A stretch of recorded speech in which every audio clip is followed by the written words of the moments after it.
Aung San Suu Kyi, Myanmar's iconic pro-democracy reformer, who's also the daughter of her country's most famous freedom fighter. But the Nobel laureate's rise to opposition leader came almost by chance.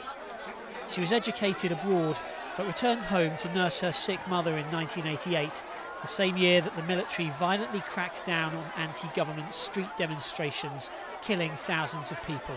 At that time, the lady, as she's known by her followers, appeared at a rally before hundreds of thousands of people calling for democracy in Myanmar, the country once known as Burma.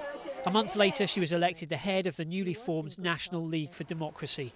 The NLD won a decisive victory in elections 2 years later, but the generals refused to recognise the results and placed Aung San Suu Kyi under house arrest.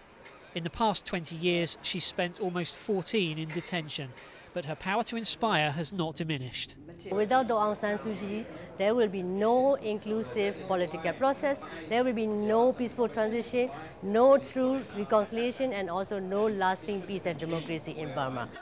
Aung San Suu Kyi's last real taste of freedom ended in 2003, when her convoy was attacked and she was again placed under house arrest. She seemed to know what was coming, speaking to reporters and diplomats a few months before the attack. I do not think there has been any progress. In fact, I would have thought that there has been some kind of regression. Myanmar was once known as the Rice Bowl of Asia. It's since become one of the poorest nations in the region. Aung San Suu Kyi was once offered her freedom by the junta if she'd simply leave the country. Instead, she chose to stay and has endured everything in the hope of bringing about change, including spending the last 3.5 months on trial for breaching her house arrest. Another 18 months may seem trivial, but crucially, it's enough to ensure she's not around for the next general election.